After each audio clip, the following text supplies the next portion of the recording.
ఓం శ్రీ గురుభ్యో నమ. సమస్త సన్మంగళాన్ని భవంతు. పెళ్ళిళ్ళకి జాతకాల పొంతన చూసుకోవడం అవసరమా అంటే 1975వ సంవత్సరానికి ముందు జరిగిన మన తాత ముత్తాతల పెళ్ళిళ్ళలో 188 మంది అంటే 88% ఏ జాతకాలు చూసుకోకుండా హాయిగా పెళ్ళిళ్ళు చేసుకున్నారు.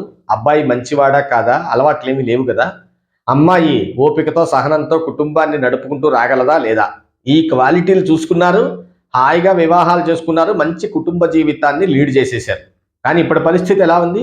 జాతకాల పొంతనలు అనేటువంటివి ఎంత మేజర్ రోల్ పోషిస్తున్నాయి అంటే ఇప్పుడు పెళ్ళిళ్ళల్లో అసలు జాతకాలు కుదరలేదనే ఒక్క కారణంతో ఎన్నో మంచి మంచి సంబంధాలన్నీ కూడా వద్దనుకుంటున్నారు. అలా వయస్సులు దాటిపోతున్నాయి పిల్లలకి. అయితే శ్రీ మహాదేవ పీఠం వారి సౌజన్యంతో చేసినటువంటి సర్వేలో ఎన్నో ఆసక్తికరమైనటువంటి అంశాలు తెలిసాయి. శాస్త్రపరంగానే తెలిసాయి ఇవన్నీ కూడా. అబ్బాయికి 30 సంవత్సరాల వయసు దాటిందనుకోండి, ఇక జాతకాలు చూడక్కర్లేదు. అలాగే అమ్మాయికి 24 సంవత్సరాల వయసు దాటిపోయినా ఇక జాతకాలు చూడక్కర్లేదు, పెళ్లి చేసేసి.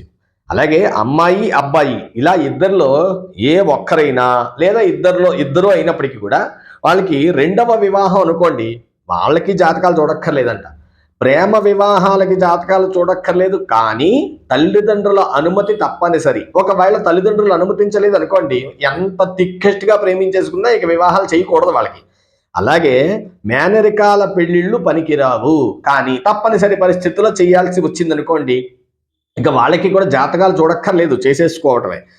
స్నేహితుల కుటుంబాల పిల్లల పెళ్లిళ్ళ విషయంలో జాతకాలు చూడక్కర్లేదు. అంటే అమ్మాయి తల్లిదండ్రి అబ్బాయి తల్లిదండ్రి పక్క పక్కనేమో 25 ఏళ్ల బట్టి ఉన్నారో 30 ఏళ్ల బట్టి ఉన్నారో ఏదో లెక్కలు ఉంటాయిగా. అంటే ఇక వాళ్ళు పేరుకే వేరు వేరు కుటుంబాలే, కానీ బంధుత్వం కంటే గొప్ప స్నేహం అనుకోండి వాళ్ళది.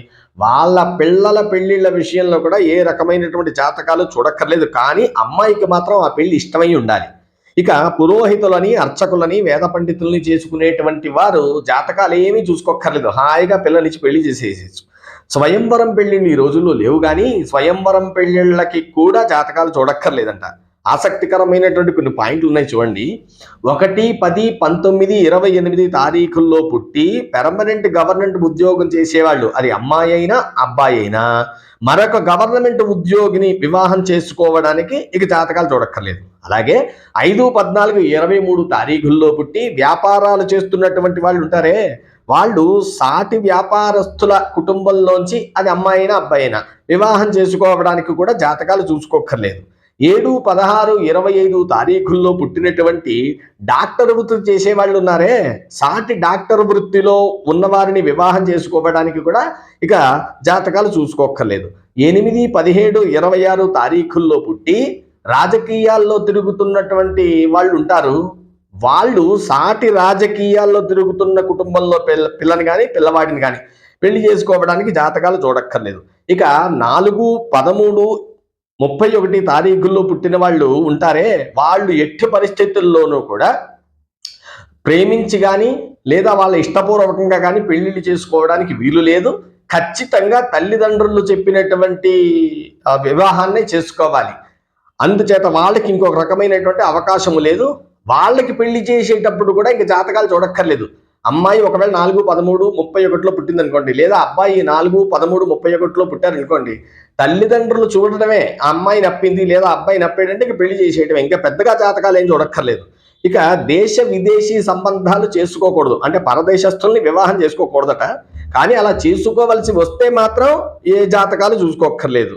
ఇక కులాంతర వివాహాలు నిరభ్యంతరంగా చేసుకోవచ్చు, కానీ మతాంతర వివాహాలు చేసుకోకూడదు. కులాంతర వివాహం చేసుకుంటే ఆ వివాహాలకి కూడా జాతకాలు చూసుకోక్కర్లేదు. ఇక్కడ ఒక చిన్న డిస్క్లైమర్ ఏంటంటే, కొన్ని కుటుంబాలేమో కొన్ని కులాల వాళ్ళు శాకాహారులుగా ఉంటారు, కొన్ని కులాల వాళ్ళు మాంసాహారులుగా ఉంటారు. కానీ ఎవరు మాంసాహారులు అయినప్పటికీ వివాహం అయిన తర్వాత వాళ్ళు కూడా శాకాహారులుగా మారిపోవాలిట. కానీ శాకాహారులుగా ఉన్న వాళ్ళని మాత్రం మాంసాహారులుగా మారేటువంటి అవకాశాన్ని కల్పింపబడలేదు శాస్త్రంలో. వధూవరుల మధ్య 7 సంవత్సరాల వయో తారతమ్యం గనక ఉన్నట్లయితే ఇక ఆ జంటకి పెళ్లి చేయడానికి కూడా ఏమాత్రం జాతకాలు చూడక్కర్లేదు అనేటువంటి 11 ముఖ్యమైన అంశాలని ఎంతో వ్యయ ప్రయాసలు కోర్చి మహాదేవ పీఠం వారు మనకి అందించడం జరిగింది. ఇన్ని రకాల వెసులుబాట్లతో ఉన్న అన్ని అంశాలని పక్కన పెట్టి పంచాంగంలో ఉన్న వధూవర గుణమేళన చక్రమని ఇతరత్ర ఏదో అంశాలు చూసుకుంటూ వివాహాలు ఆలస్యం చేసేసుకుంటున్నామే. దీనివల్ల యాంథ్రోపాలజీ మానవ మనుగడ శాస్త్రానికి సంబంధించి ఎంత ఇబ్బందులని మన వ్యక్తిగత విషయమనో మన కౌటుంబిక విషయమనో ఆలోచించుకుంటూ మనుగడ శాస్త్రానికే మనం చాలా కీడు చేస్తున్నామేమో కదా, ఒకసారి ఆలోచింతురుగాక. అందుచేత ఈ ముఖ్యమైన అంశాలు వెంటనే నేను చెప్పిన వెంటనే డైజెస్ట్ అవ్వడం చాలా కష్టం, అది నాకు తెలుసు.